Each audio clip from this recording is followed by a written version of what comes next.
A very good evening.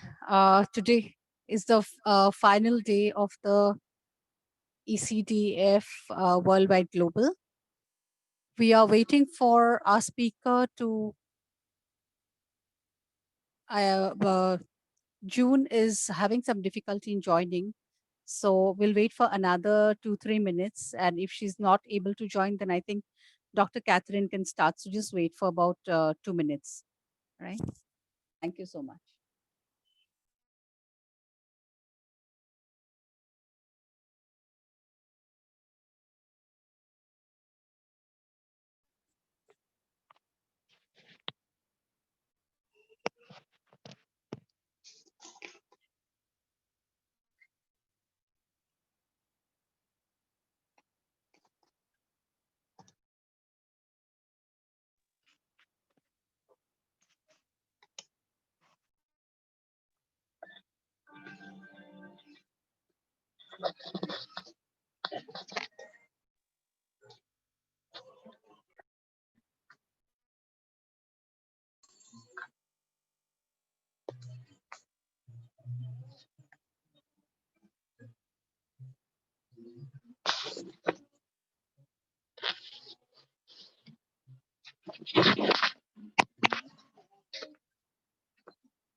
I think we can go ahead with Dr. Kathryn.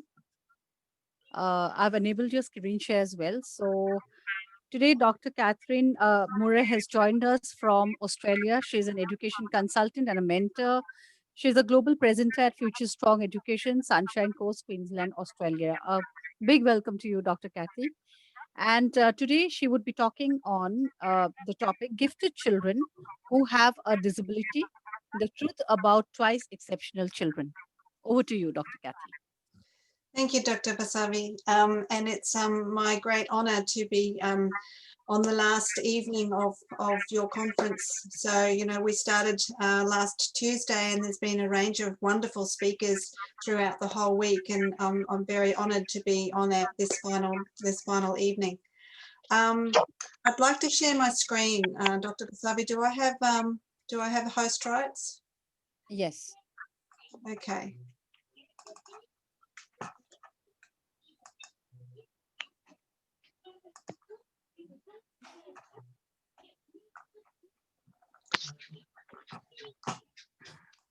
Okay, so thank you for that introduction, Dr. Vasavi. And as she mentioned, I'm going to talk tonight about gifted children who also may have a disability, and they're called twice exceptional children.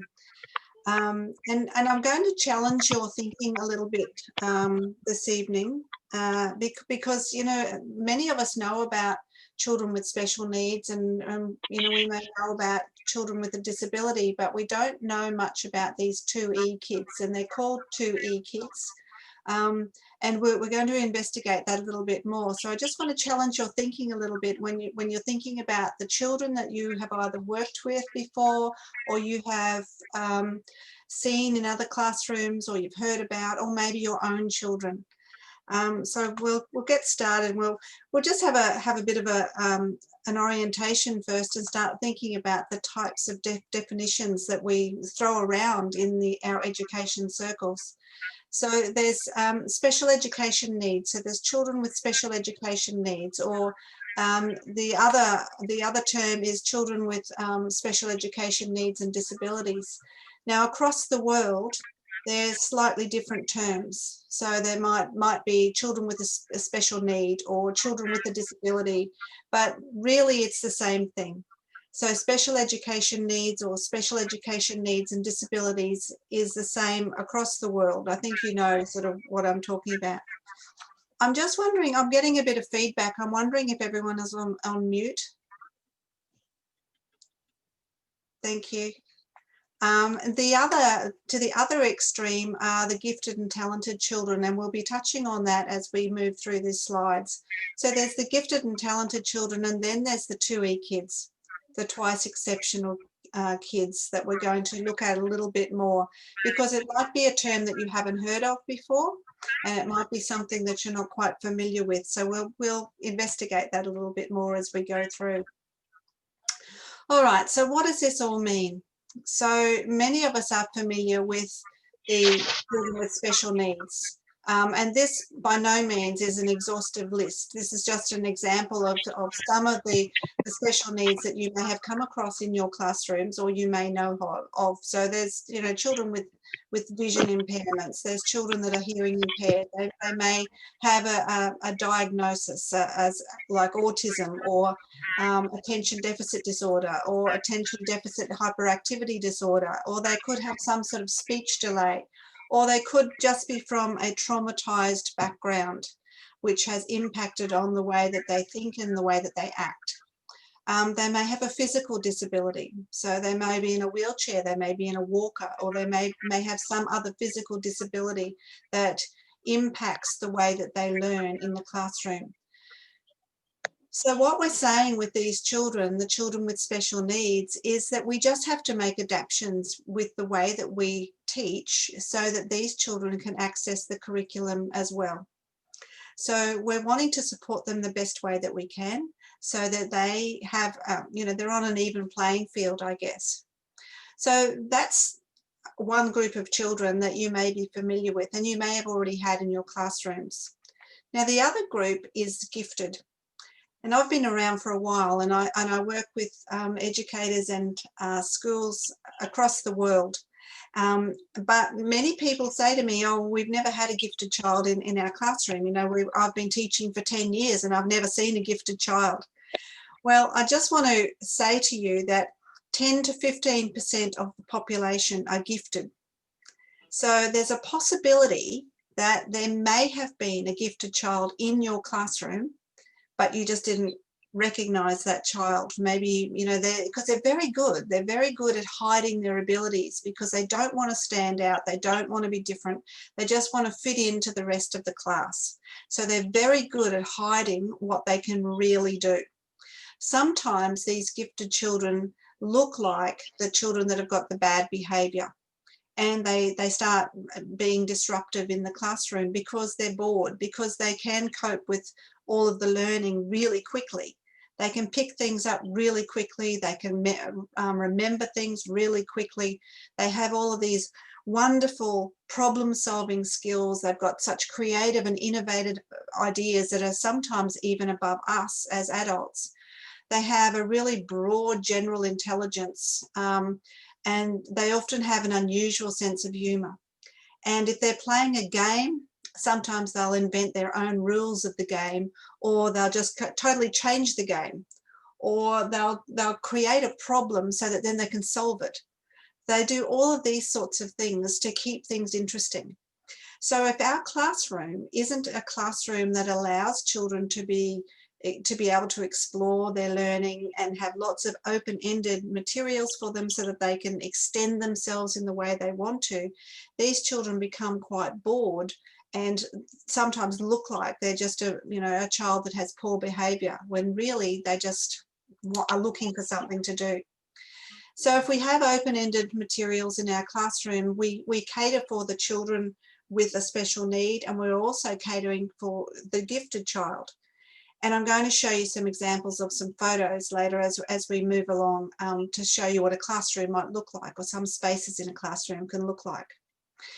Okay, so we've got the SEN, we've got the gifted, and now let's have a look at these 2E kids. So these 2E kids, or the twice exceptional children, are often gifted children, but they also have a disability. So they've also got some area that they're not quite, competent in. So, for example, they may have a superior vocab. They might be able to speak really well and use really big words and understand everything that they're talking about, but they have poor social skills. So even though they can speak really well, they find it difficult to speak to other children and actually make friends. So they have a lot of issues around the social side of it. So that then leads them to have a lower self-esteem, and that impacts on their social and emotional well-being. They're often very sensitive to criticism because they strive to do the best that they can, and then they're very, very sensitive. So even though that's not a disability, it can be something that holds them back from learning and being the best that they can be. They're very curious, highly imaginative, and highly inquisitive, and they have a wide range of interests that probably aren't even related to school. Quite impulsive, quite spontaneous. They will do things that you're not expecting. They may have difficulty following instructions and processing the information, so cognitively processing informations or following instructions. That can be an issue for them, even though they're really intelligent, they're really smart. So they're a bit of a mixed bag, these 2E kids, and sometimes we don't recognise them in our classroom either, because often we're looking for the deficit, we're looking for what's lacking, so that as teachers we can support them and help them and guide them. We don't sometimes see the other end of the scale, the really intelligent, bright part of a child. We see the part that they're struggling in, because that's what we want to help as teachers. That's what we try to do. So I just want you to pause for a moment and think back and think about the children that you've had in your classroom, and just consider, perhaps you've had a gifted child in your classroom. Perhaps you've had a 2E kid in your classroom. But it hasn't been identified because it's been masked either by their own behaviours or because of the needs that they had, the special needs that appeared to be greater than the gift. So just thinking about that a little. Because when we look at children in a classroom, we don't really know what is underlying, do we? We don't know which one of those children is gifted. We don't know which one of those children has a special need, and we don't know which one of those children might be a 2E kid. So it's our professional learning and our professional opinion that helps guide us and helps guide our decisions in our planning and in our teaching, to try and support all of the children to the best of our ability. But we've got to be able to identify what the areas are that we can support the children. So we have to teach to a diverse range of children, because we've got the children with a special need at the one end, we've got maybe the gifted or the 2E children at the other end, and in the middle is the rest of the class that we've got to teach as well. So as we get through and we start looking at the type of classroom design, that might help to sort of give you some ideas of how we can cater for all of these children that we have in our classrooms.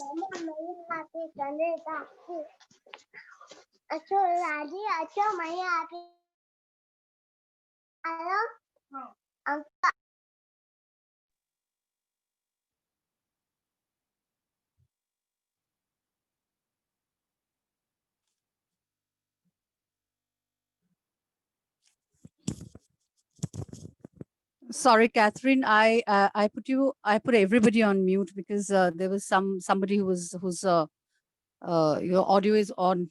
So kindly unmute yourself, and I request all the attendees to mute themselves. Otherwise, there's a lot of disturbances from behind. And June has joined us. Hello, June.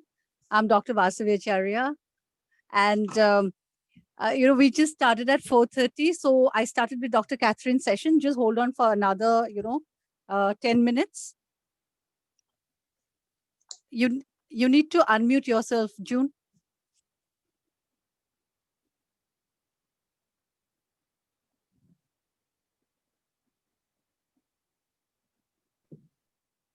Sorry, it's all my fault. I got the timing all wrong, but I'm here and I'm enjoying Kathryn's presentation. So thank you very much. Sure, sure.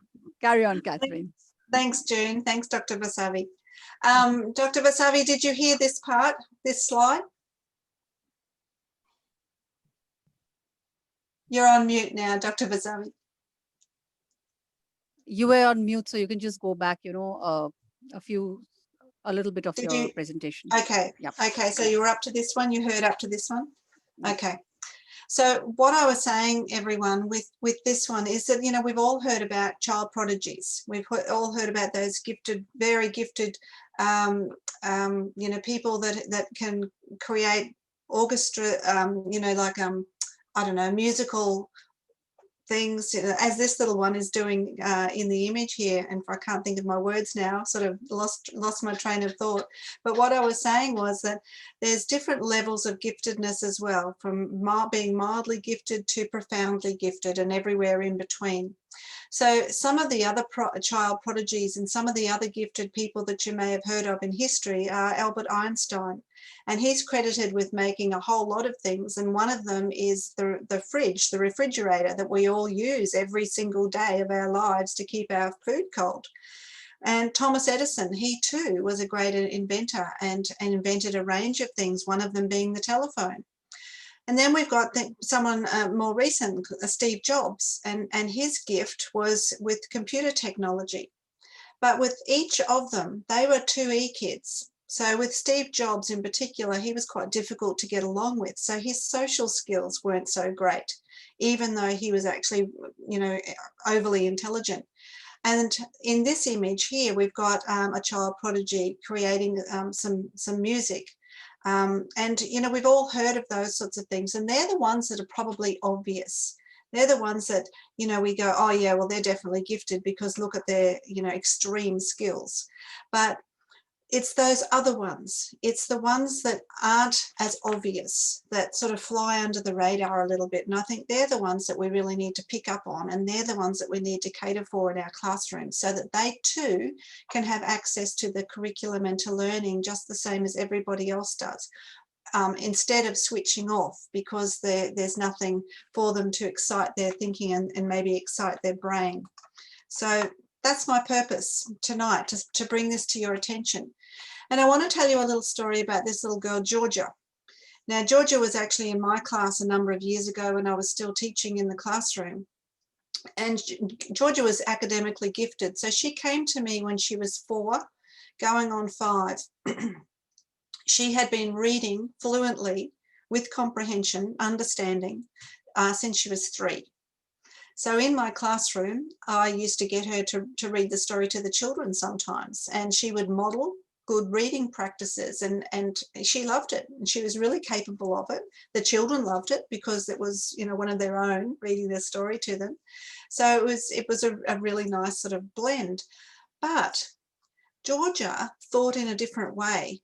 And Georgia had trouble mixing with children and making friends and engaging with them on an emotional level and finding those really nice friendship groups, because Georgia's thinking was so far above everybody else that she was thinking 300 miles ahead of everyone, and everyone else was back here and still wondering about what's going to happen in the story. Georgia had in her mind, she'd already worked out what's going to happen in the story and probably what's going to happen in the next book, and worked out all these different scenarios as well.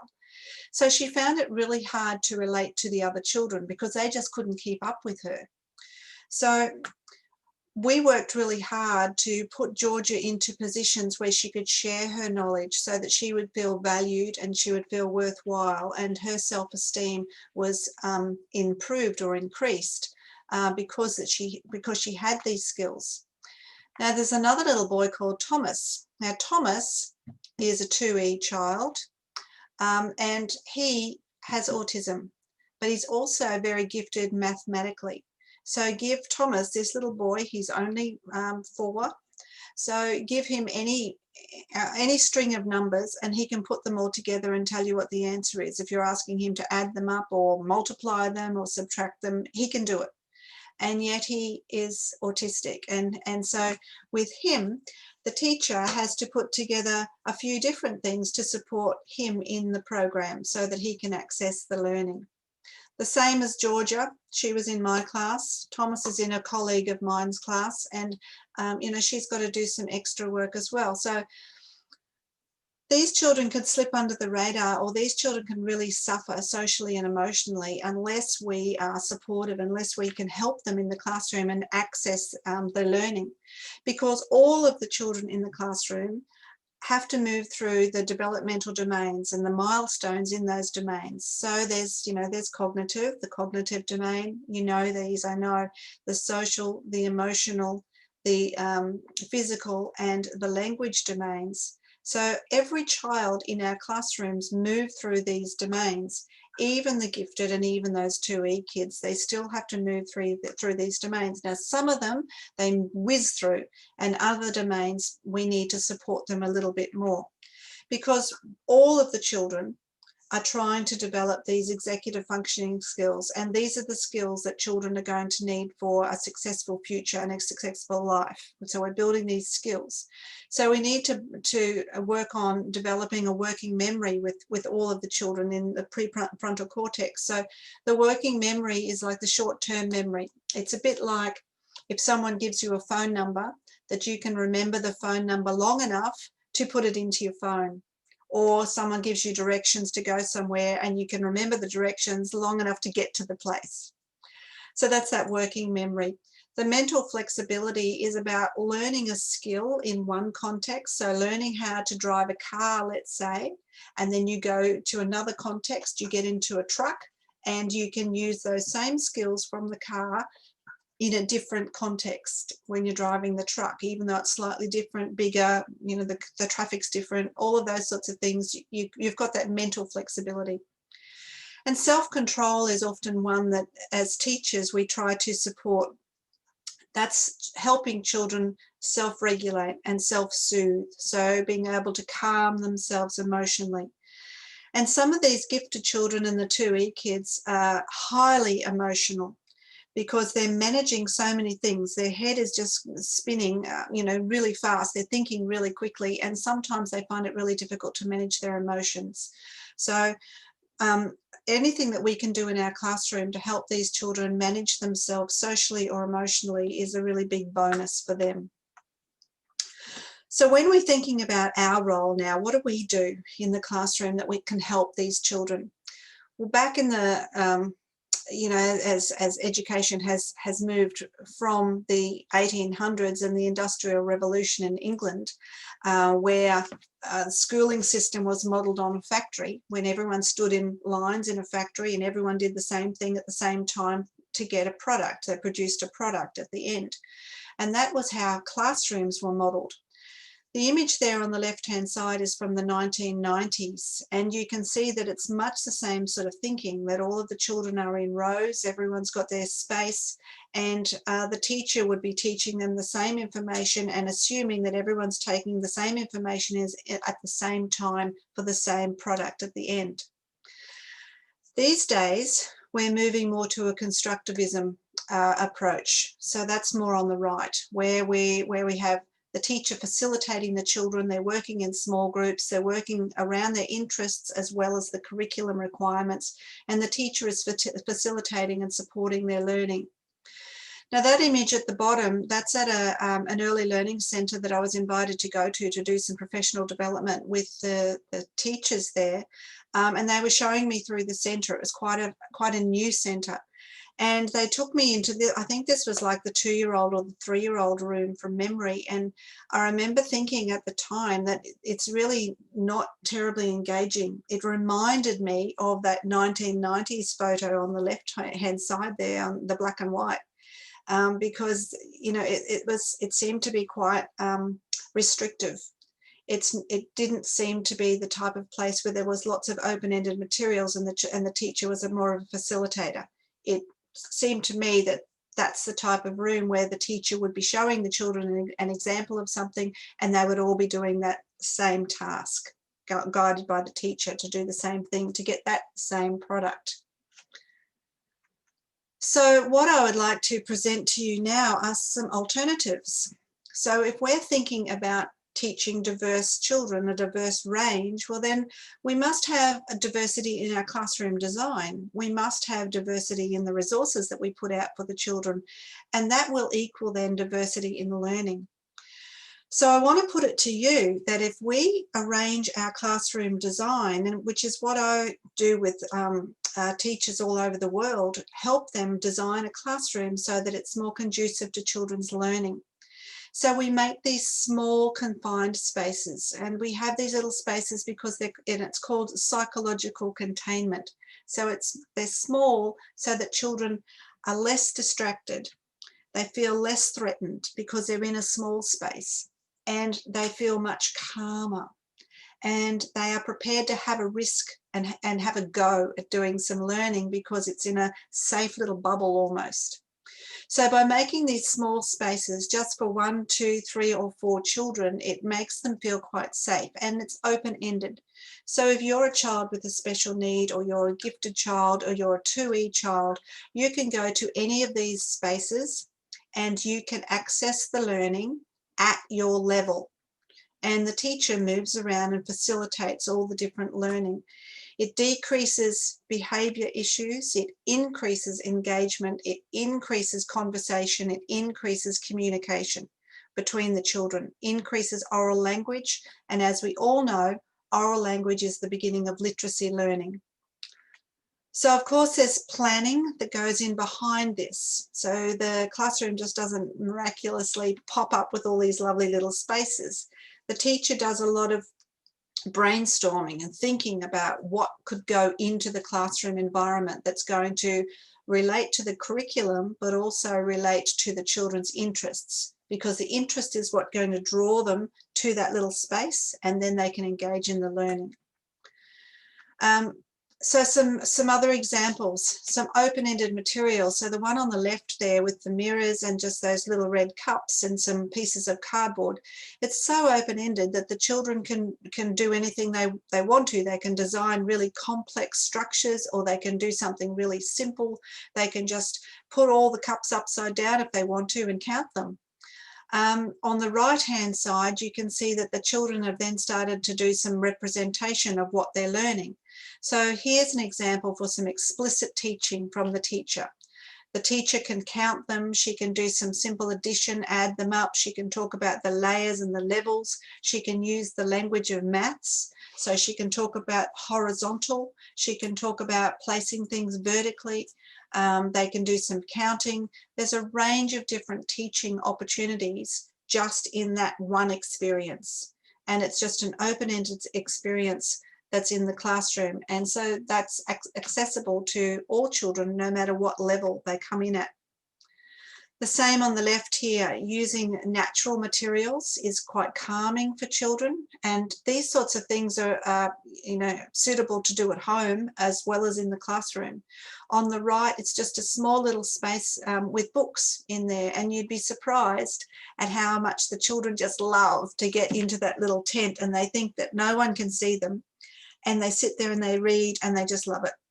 So, it just makes them feel secure and calm and settled because they're in this like a little bubble. Different math strategies, again, open-ended, so that children can access whatever they need to depending on the level that they're at. So the one on the left there, that's just we call them pool noodles. They're just sort of things that, they're made of foam with some skewers stuck in them and some beads that can go on them to correspond to the numbers. So it's one-to-one correspondence in maths. The one on the right-hand side, depending on the level of ability of the children, they can use those rocks to do some simple addition if that's what you're wanting to teach them. You could have letters on the other side and the children could make little words, or you could have a base sheet with the letters on it and the children have to find the same letter on the rock and do a matching activity. You can do a range of different things depending on the skill level.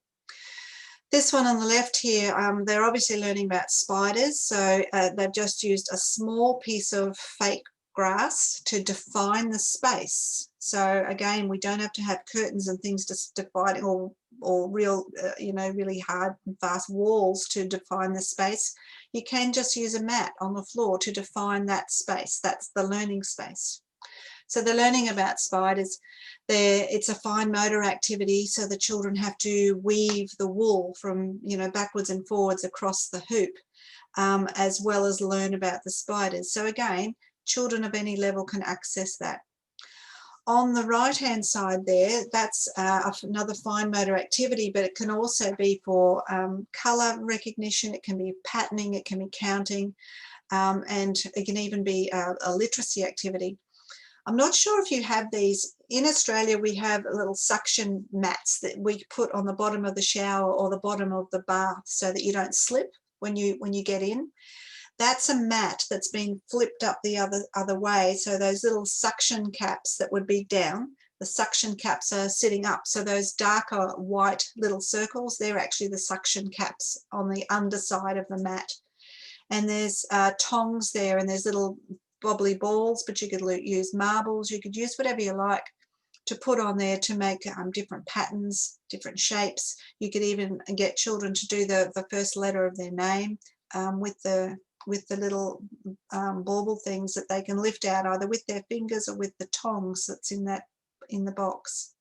Again, a range of things so that all of the children, no matter what level they're at, can be really inventive. Now, if a gifted child or a 2E child came to that space, I bet that they would create something that you and I hadn't even thought about.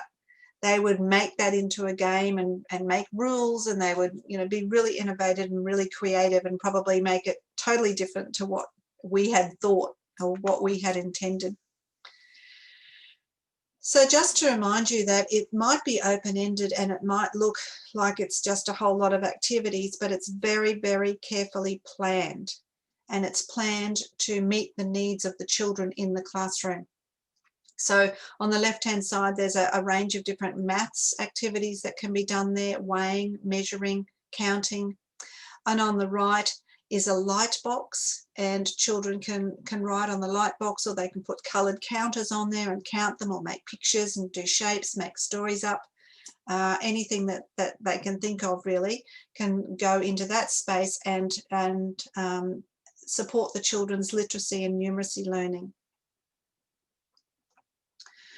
So we've had a bit of a look at what special education means, or a child with a special need, what giftedness means, what a 2E kid is all about.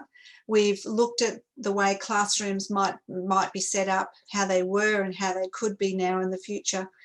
And to finish, I just want to suggest some things to you and just allow you to sort of dream off into the future and start thinking about across the world, what if there were classrooms that were based on constructivism? What if there was just discovery and exploration and safety within those classrooms, safety so that children could take a risk and try out some learning that they may not be confident or comfortable to do in a more structured environment? What if we had classrooms with a whole range of zone of proximal development opportunities, so children could teach children with the teachers being the facilitators? What if we had this notion of process learning? So we focused on what the children were learning along the way rather than what the end product is. What if all of our classrooms across the world were full of these interesting, defined, small little learning spaces that children could feel safe and secure in and be happy to learn in? What if we were able to identify all of the needs from the children? What if we were able to identify the special needs, the gifted needs, the 2E needs, the mainstream needs, our own needs, and how we could facilitate and support everyone's needs in a classroom environment that was safe, secure, interesting, and engaging for children? What if we had a whole range of developmentally appropriate resources that we could put into all of these spaces so the children could happily discover and learn at their own pace? What if we used technology in a way that it supported the children's learning so that they were able to access the curriculum wherever, whenever they were, and technology was used as a tool to support the learning. And what if we had a real focus on communication and relationship building with the children, and we really stopped and listened and observed and supported the teaching that we do to enrich the children's lives and enrich their learning and engage them in learning? What if we could do all of those things across the world? I think it would be a really amazing place for children to learn. So I just want to pause now and ask you to reflect, because when we're in the midst of it, when we're teaching, we reflect on the go and we change things as we go, and that's reflection in learning. At the end of the day, we look back at the day and we think, oh, that was a really good day, or that was a really hard day, or that didn't go so well, or the morning was terrible, but the afternoon was okay. And what am I going to do differently? So that's reflection on learning. And when we reflect, we're always really reflecting for learning. It's for our planning. It's for what are we going to do tomorrow? So I invite you now, at the end of this presentation, I invite you to start thinking about your own reflection, reflecting on the way you work with children, the way you set up your classroom for learning, and reflecting on that a little bit. So I want to leave you with this quote from John Dewey. We do not learn from experience, we learn from reflecting on experience. And that's the key. And as teachers, we're all very reflective, I know that. And as parents, we reflect on our parenting style all the time as well. And reflection, I think, is the key. So with that, I'm going to finish and leave you with those thoughts and leave you with some of those what ifs. And I hope that you found this interesting and it's food for thought for you. Thank you, Dr. Vasavi. Thank you, Dr. Kathy. This was a lovely and insightful session, and there were a lot of cues on how we can, actually experiment even in India with our classes, because in the northeast of India, where I stay, the classes they still look very conventional. And there's a lot of opportunity where the educators can think about, going more experimental with the children in their mind. Thank you so much, Dr. Kathy, for this wonderful session. Now I invite June O Sullivan for her session, which is on the topic Role of Social Enterprises in Addressing Child Poverty. June is the Chief Executive, London Early Years Foundation. She is also a Fellow of the Royal Society of Arts and Director of Social Enterprise UK, Trustee of the Book Trust, and member of the London Mayor's Child Obesity Task Force. June was awarded an MBE in the Queen's Birthday Honours in 2013 for her service to London's children. A big welcome to June, and over to you. Hi, thank you, and apologies again for messing up the time. I'm going to try and get the PowerPoint presentation up, or indeed, is that already there? How do we do that? Do you know? You have to share the screen. Oh, okay, I'll do that then down at the end here. So thank you for the introduction. I was very fascinated by the presentation before us, actually. It's very interesting to talk about classrooms and the power of classrooms. And when I'm trying to get this up, I usually have the benefit of the lazy benefit of having an assistant who does all of this for me. So I'm just going to do it my own way.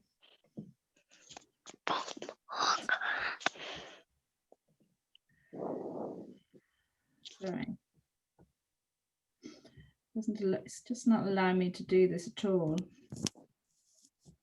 But I can see all your lovely faces, so that's nice. If I hang on. What you need to do, June, is share the screen. I hope your PPT is on. Hang on. Yeah, it is. Yeah. Then you share the screen and it should come now. All fingers crossed across the world at all times of the day, and let's hope this is happening now. Are we there? Yes. Well, I'm looking at it if no one else is. We can see it. You can, I don't know, we can see it. You just need to make it full screen if I'm just doing that now. Very good. Oh, that's a great relief to talk about something now with a little bit of prop. So thank you again. And so just to remind everybody, we're based in London, and I run the London Early Years Foundation, and we are now the largest childcare social enterprise in the UK. So we have 39 nurseries across London, and we've been experiencing quite a lot of interesting times over the whole COVID thing, because we kept our nurseries open during what they called in this country lockdown, so that we could deliver services to essential workers and to vulnerable children. Since June the 1st, when it's been looser and we've been allowed to open the entire service, we have been running the service since then. And it's quite a lot of opportunities and rethinking going on at the moment because of change. And there's a very interesting book by Rosabeth Moss-Kanter about leadership and crisis, providing a kind of new way of looking at things. And I think anyone on the screen today should be rethinking what is already the norm, and this is a really good time to look at an alternative way of doing things. So I guess if you knew you could do something that would change a child's life, what would you do? And in my case, what really struck me was that it was unfair that children from poorer families tended to rely on a random provision of childcare. It was never guaranteed that they would get the best. Yet we know from all the research across the world that actually children from poorer families benefit the most from really good quality childcare and education. And so my view was there was something I had to do to create a system that would allow children to automatically get access to really, really good quality education and care in nurseries across London. And I had to find a way of doing that. And so I posed the question to all of you, really, if you could do something that would change a child's life, what indeed would you do? Our ambition really is to change the world one child at a time. And that, I think, is very important for us, because it means all of the staff, and there are 840 staff in LEYF, have the sense that they have something that they can do. So whether they're changing a nappy, or whether they're having a conversation with the child, or whether they're doing a big project and a piece of action research, the fact is they all have an opportunity to change the world one child at a time. And of course, for us, the ambition is very powerful. So as a social business, your ambition has to be aligned with your purpose and then your values. So your values are very important for us, and they're not just things that you see tucked onto the front of a fancy poster for a supermarket or stuff. They're really, really powerful in the way we use them, in terms of how we teach, how we take on contracts, how we develop our centres, how we create the spaces, and how in a way we pick up staff in a conversation. We call it a pedagogical conversation, in terms of the chat about why they've done a display they have or what they've done. So it's all very powerful that values are interwoven. They're not just something on top that look nice, but they drive meaning. And for us, really, recently, Brave has been really powerful, because Brave required us to do things differently. And indeed, opening our nurseries during the lockdown was a brave thing to do. And I didn't have to ask the staff to do that. They volunteered to do that. And those kind of things make it powerful in how you develop the way you operate and the way you push boundaries and test new ideas. And if we're really seriously about taking up the sense of the rights of a child, we really do have to push boundaries and test ideas, because we're operating in a kind of neoliberal kind of context at the moment, which means that there is risks around the fairness and the equity of poorer children accessing a service that can be driven, I'm not saying all is, but can be driven by markets and competitions. For us, this is just to confirm what I said at the beginning. We have 39 community nurseries in 11 London boroughs. London has 33 boroughs, so we're in 1/3. We have 4,500 children. We operate in areas of high deprivation, as well as across the piece. We subsidise about 30% of our children who would otherwise not attend a nursery. So last year, that was about 1,700 children. 60% of our nurseries are outstanding, and that's really important for us, because the national average in nurseries is 22%. So the notion that because you operate in poorer neighbourhoods, up against it in terms of financial demands, etc., that you can't deliver outstanding is absolute wrong. You can, and it's provable, and we are showing that we can do that ourselves. the idea of running a business is always a challenge, and it's always a courageous decision. And Peter Drucker said this back in the beginning of this century. And he said also that social enterprise was perhaps one way of really shifting the dial on the way things operate. So you're taking the best of both worlds, the best of how capitalism can deliver against poverty, but also you're using your model to be really underpinned by a very strong social impact. So I like the work of Peter Drucker, and it's been replicated by some great social entrepreneurs like Muhammad Yunus and very other people across the world who've really got a handle on this and have developed a business of doing a different way of doing business. But as Yunus says, it's indifference that's the enemy. So therefore, if it doesn't matter to you, don't get involved. Don't mess it up for other people. You that really gets in the way where it's pushed to the side because of indifference. But what is a social enterprise?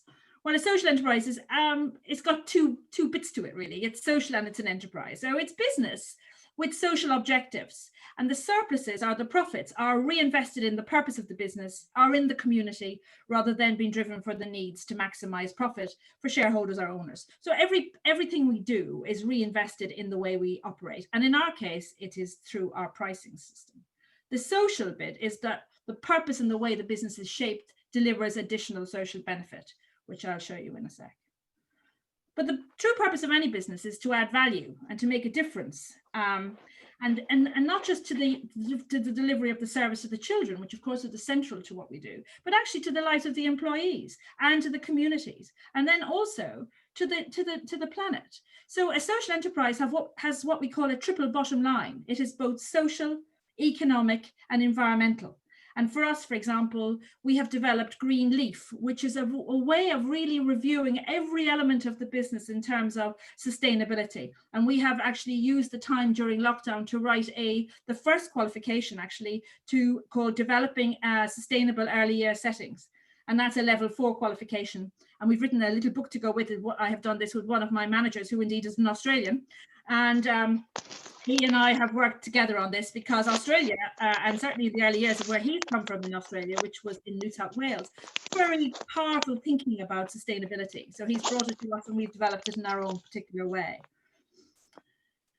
Social entrepreneurs really try to transform the systems, and they try to address intractable problems. And often this change is done from the margin. And, we often have little power to drive the change, but we have to really work and try and, think about a different way of coming in at things and developing things.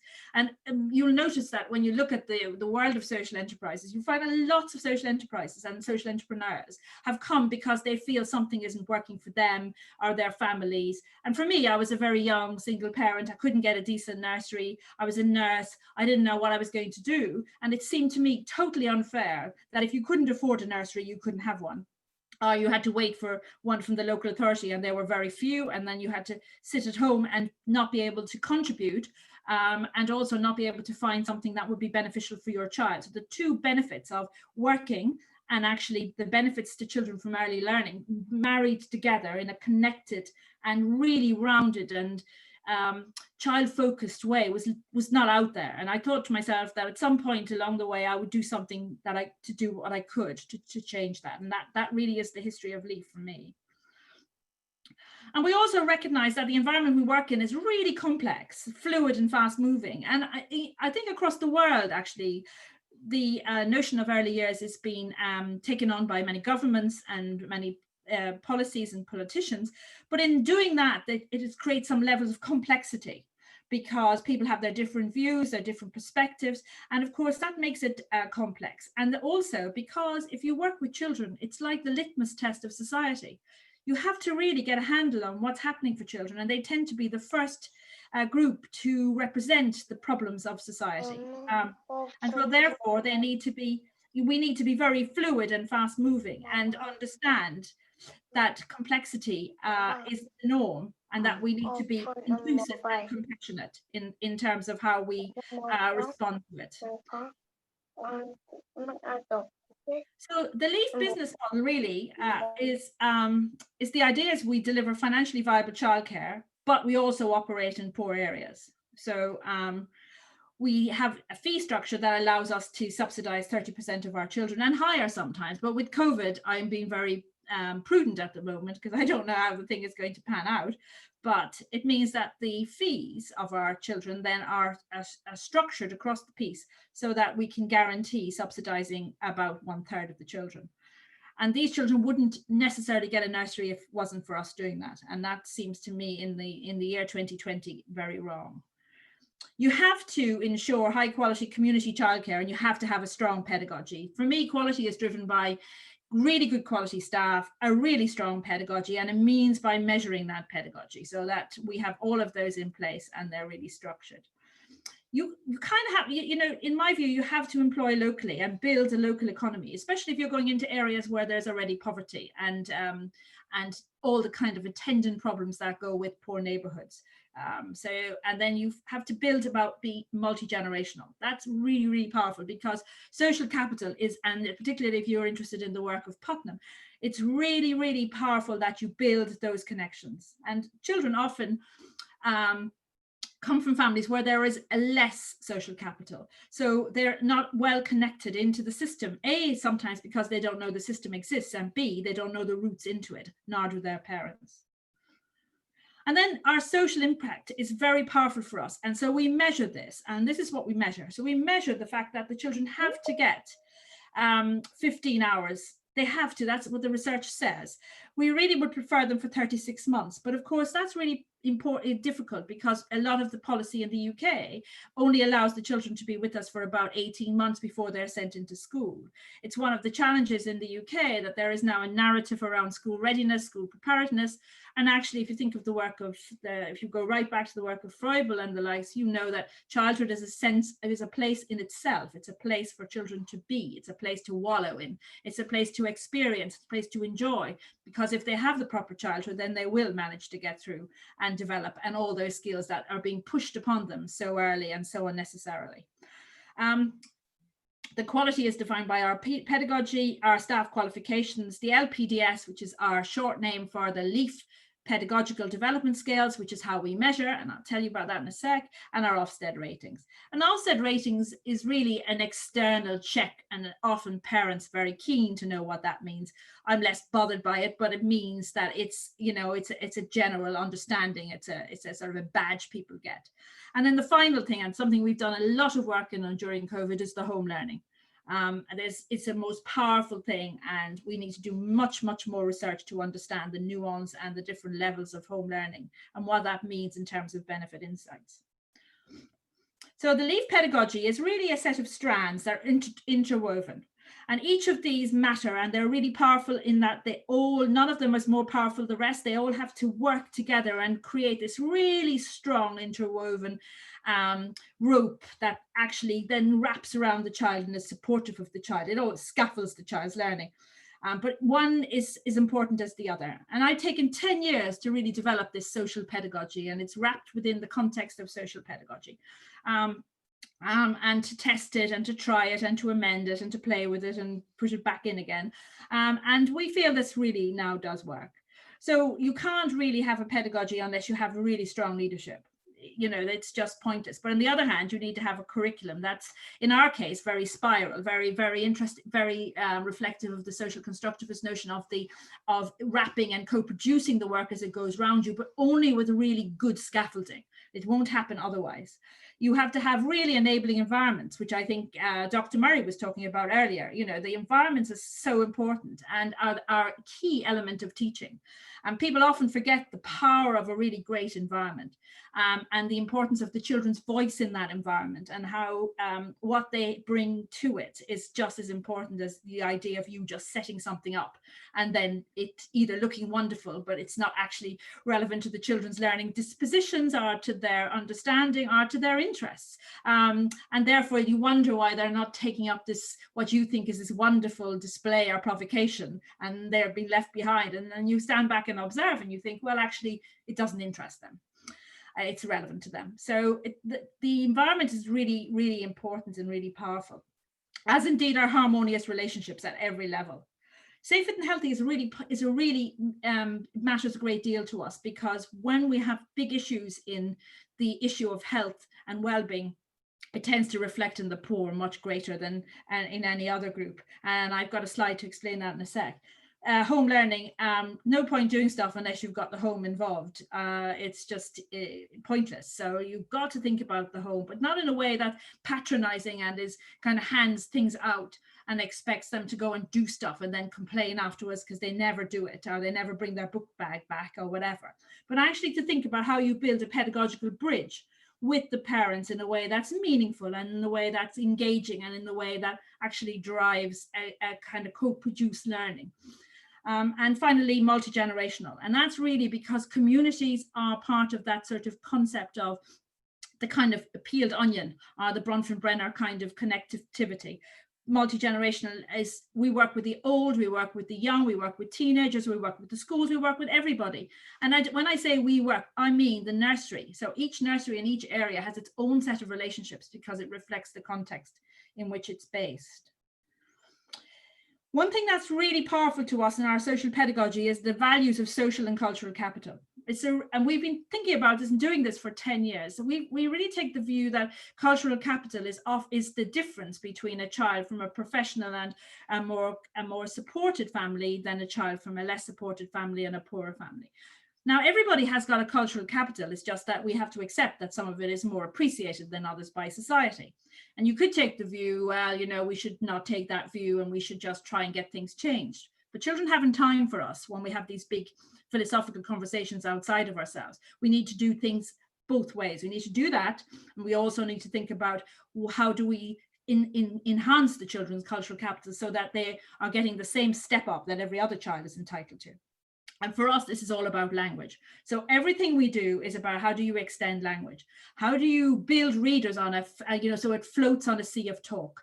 How do you create language words so they wallow in the beauty of words, poetry, drama, art, dancing, going out, going in, going visiting, everything that extends language. It's not just, people often think of cultural capital in terms of art only. It's not at all.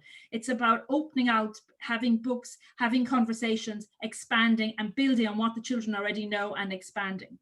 At LEYF, there are 102 spoken languages. So those children have a very rich starting point in that they are going to be at least bilingual, most of them, if not, three languages, and this is a beautiful starting point. But they have to understand about, how they use the language, how the formality of the language and how the expansion of their vocabulary allows greater thinking. And that's our particular view alongside cultural capital, alongside social capital, which is about networks, connections and understanding how systems work. That's very powerful for their parents, but it's also about their place in society, their place in the city, their place in London, their heritage, their new and emerging heritage, especially our children who are coming from overseas, who are first time born in this country. All of that is important, that we weave a whole network of social connections for them, and that the nursery is a catalyst for social connections. And that's why multi-generational is so powerful, because you can be working with older people who've lived all their lives in one neighborhood and then children who've just arrived there, and you build a whole new way of connecting and understanding the history. So it's a joint and shared story rather than two diverse and failing to connect stories. And we've done sorts of interesting things with film. Our children make a lot of film, and we've connected with reviews of old-fashioned films like Passport to Pimlico with a new twist on it. For language, everything about is expansion of language, and so many expectations and ambitions for poor children is low, and it's wrong. And so therefore we always say we're aiming for the FT, we're aiming for that expansion of language, that expansion of broader abilities to pick up and read and expand them in every area. And so set those ambitions high. And again, just a quote to support that from Kofi Annan, but again, literacy-rich nurseries can actually narrow the gap. So in child poverty at the moment, we find ourselves doing all sorts of things in terms of running food banks, in terms of, we recently had to run summer schools for our children because they had been so traumatized by the lockdown that when they came out, they were really not in a good place. Language had gone back, behavior had suffered, and their parents particularly, who were living under a great deal of stress, were really not in a great place, and particularly anxious. And if you look what happens, poor people are people living in, you know, with in a gig economy or on 0-hour contracts. The average savings they found in the UK, and I think this was also expanded across the world, was about £500. That isn't going to get you very far here. So to live with that anxiety, not sure when you're next going to get, you know, some work, not sure when you're next going to get actually enough money to buy your food. We found the children coming back without shoes, without, you know, the clothes for the winter as they came back. So we've raised a lot of stuff for them, lots of clothes, lots of coats, and we did some work with a charity that supports people to get shoes. And I had no idea how big shoe poverty is in this country. It really shocked me, actually. And our food banks, we've just had to expand them, and also being, you know, it's very important for us to provide the children with good meals, because that's something that's not guaranteed.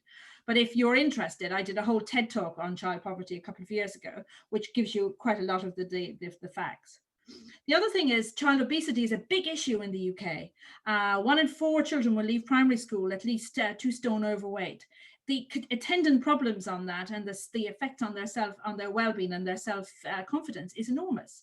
So we could take 2 views on this. We could say, oh, what can we do about it? But if you were responsible, if we're running a social pedagogy, if we're running a social enterprise, you have to look at the big issues outside and you have to do something about them, because your children are more likely to be affected by them.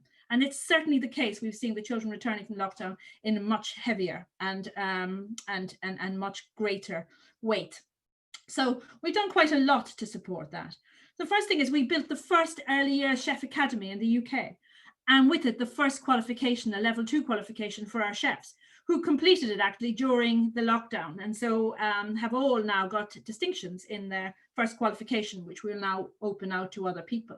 But that was because we discovered about 5 or 6 years ago that actually chefs aren't necessarily trained in delivering good quality food to children. They come because sometimes they're agency and they like it and they stay. Sometimes they come because they're parents who love cooking and they want to stay. But in terms of giving a formality around what good food looks like, what does a portion size look like, what is important for children that's different from adults, like an increase in zinc and an increase in carbohydrate in the afternoon, they didn't understand that. Why is it important that children only have milk or water? They didn't get that. So if we're going to support the very people who are providing the foods, you have to provide a structure around it. And so that was one of our contributions to the obesity crisis. It's not the only one, but as I said in a slide earlier, these issues are complex and fluid. And so therefore we have to find our own way within that complexity to find our responses to that. As a consequence, our menus are all checked, nutritionally checked. We have access to dietitians, and we take the business of food very seriously for our children, because we probably provide them with the majority of their dietary requirements during the day. And if they're with us nearly 10 hours, some of the children, then we'll give them 80% of their food. So this is very important for us. And I think there's something missing in the world of early years, where the chefs aren't given some level of credibility and competence and a qualification that actually gives them a specific set of skills that actually says how we cook for children, what we cook for children, and how we present and procure that food for children is excessively important, particularly poorer children who really rely on what we offer. The second one was bikes. So a social enterprise in London called Bikeworks started to give us free bikes. What we discovered, of course, is that really, how do children use bikes? So we're doing a piece of action research, which is very central to the way we operate, about what do they use, how do they use bikes in the way they do? And, you know, how does it help in terms of their confidence, in terms of how they learn? Because you do, as a child, you learn with your whole body. And then we found that actually a lot of people couldn't afford bikes. Many people living in tiny flats couldn't store bikes. So we've started a bike lending scheme with the intention of encouraging parents to use the bike at the weekend. And that in a way, we changed the narrative about keeping fit. We use the nudge principle of the children to encourage their parents to keep fit and to make that part of the way they operate. And we're doing a big piece of action research on that at the moment. So we'll be able to share that. All our action research, the work we've done on men in childcare, on two-ness of twos, it's all free on our website, so do help yourselves.